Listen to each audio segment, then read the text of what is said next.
tell you, honey, ain't nothing like that old school singing, honey. Those songs have much definition to them if you really listen to them and listen to the words. I am a oldie but goodie girl, honey. I like this new wave music. I really do. I like all the bumping and stuff. But it's something about when I reach back and listen to What a Fellowship, Precious Lord, Take My Hand. I even go back to my Baptist roots sometime, and I get the humming around the house. Guide me over thy great Jehovah. Honey, yes I do. Yes I do. I'm just telling you, stick with what works for you when it comes down to your religious roots and your biblical beliefs, okay? But listen, on this morning, I want to thank each and every one of you all for being on here this morning. I want to just get a few things out of the way on tonight. Angela, I promise you, I'm doing that tonight because I'm going to put on my good wig tonight. And I'll do that commercial and send it to you. I promise. I'm going to do it tonight. So I want to let you guys know, listen in at 6 p.m. on today. I normally don't come on this early doing a live, but I will be the special guest for author Diana Patterson here in Houston, Texas. I will be her live guest, and we will be speaking on her book, Everything Grows in the Valley. Come on, guys. You don't want to miss this live on tonight. Yours truly, myself, will be the special guest on there. And I don't want to spoil by telling you all too much of it right now because you won't listen in. Y'all know how we do, honey. If we get the tea now, we ain't gonna listen in. And I'm gonna say tea because y'all know we like some tea, honey. Child, look, I'm trying to get this here. This is how it's supposed to be. It's supposed to be wild. We're gonna get it. But anyway, I want you guys to listen in on tonight at 6 o'clock p.m. If you all miss it, I will repost it on my page and you all will be able to go and review it if you all miss it. But if you can, I'm asking each and every one of you all to listen in at 6 o'clock p.m. and I will be sharing it throughout the day. What else do I want to get out of the way as far as the church announcements, hunty?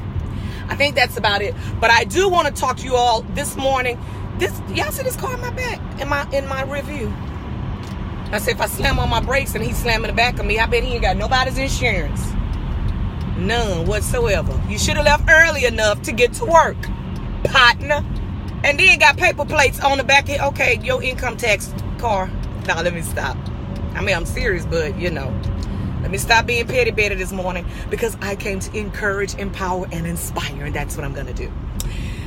So, we're going to talk this morning about friendship status. Friendship status. Oh my God, friendship status. What leads you to talk about friendship status this morning on Sheree? Absolutely nothing. Nothing. I just felt like talking about it this morning. Sometimes we have to ourselves. It's something in my eye this morning. I don't know what it is.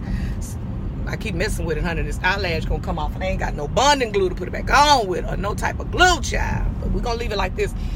So many times, and I'm not gonna even establish what is friendship because we all look at friendship differently, honey. In this lifetime, I'm telling you, everybody defines friendship differently. So we're just gonna say, for the lack of not saying who's wrong, who's right, or whatever, we're just gonna talk about the different seasons of friendship. Do you know your status? Do you? Good morning, Vicky. Good morning. Pleasant surprise to see you on air. I hope you're having a beautiful day so far. Beautiful morning. Do you know your friendship status? So many times I say we don't even know how to define friendship the correct way. We think friendship is when somebody come and do things for us, or when we're doing things for them, or when we could tell people what to do and things like that. People, that is not friendship. Good morning, D. That is not friendship. So as I said previously in my video, everybody defines friendship differently. So since we know that, we're just going to stick with the different seasons. Listen, sometimes God, or sometimes we will have people in our lives for a season. Do you know what a season is? Now, we will define season. Season is something that is temporal. It's a temporary thing. Winter, we know winter is only here for a season, right? We know after winter comes fall. We know fall will only be here for a season. Then we know summer will come in. And we know in the summertime, that's only here for a season. What happens in the summertime? In the summertime, we go back to wearing our tank tops. We go back to wearing our shorts. We go back to wearing our Daisy Dukes. I don't know what Daisy Dukes, but We go back to wearing the clothes that fit that particular season, right? In the wintertime, we wear our turtlenecks, we wear our jackets, we wear the clothes, or we wear the things that fit that particular season, right? In the fall, like it is now, we're still sometime in the morning times where, because our our season here in Houston is so bipolar, we don't know if it's going to be hot one day, because yesterday was hot. This morning, I have to wear a jacket. So you have to dress according to the seasons. And hey, DeCarmen, and that's how it is with your seasonal friendships. Or if you latch onto somebody, know if it's for a season, if it's for a reason, or if it's for a lifetime. Again, a season means it's only for a temporal thing. Sometimes God will allow people to come in our lives for a season. Only for a season, for certain particular reasons. There are different reasons why people are in our lives. Now, when I've learned this, and that car almost ran that stop sign. You have to drive for yourself and everybody else, honey. Now, when God brings somebody in your life for a reason, it's for a reason. Most of the time when it's for a reason, it's for them to teach us something. For them to teach us something and move on. But so many times we have separation anxiety. We don't want to separate ourselves. And that brings about the different arguments. Come on. That brings about the different jealousy in you seeing them out on Facebook with other people or other friends, or you see them doing things with other people and you wonder why, man, they used to do that with me. Why they not doing that with me now? Because your season is up. Your season and your reason is up. That's not a lifetime friend. Now, let's go to lifetime friends. When a person is in your life for a lifetime, you don't have to talk to that person every day to know that's my lifetime friend. You know that person is there. You know if you need a shoulder to cry on, you know you can pick up the phone and call that person. You may not have talked to that person for a month or two, but you know that's your lifetime friend. You can tell that person anything and you know it's not going anywhere. Come on. That's your lifetime friend. You have to know your status with your friendships. You know, when God allow your season to be up, we have to learn how to cut the cord and move on. We have to learn how to let go. Come on, somebody. Because you can't save a brother or sister who don't want to be saved. You can't keep trying to make people walk who's still trying to crawl. Come on. You can't make people crawl who still just want to sit there and drink milk. They don't want to get on meat so they can have some type of stability and substance to stand and strengthen themselves so they can walk on their own. So what do? We continuously be that walker for them, be that crutch for them. Oh, they need me, Ty. That's my friend. But then your feelings get hurt every time they're not reciprocating that back to you because they don't know how to be a friend. Come on. You have to learn, people. We have to learn. And a real friend will understand. Let me just give you a sidebar. What do you mean by that, Sheree? Glad you asked. I'm just going to tell you something that just happened to me on last night, and I want you to catch it. I was supposed to go to a friend's birthday. It ain't birthday. It ain't birthday. Birthday celebration last night at a restaurant. And it was nothing spectacular or anything. I was just invited out. And they particularly said previously, last week and week before last, we need a head count. If you are going to come, we need a head count.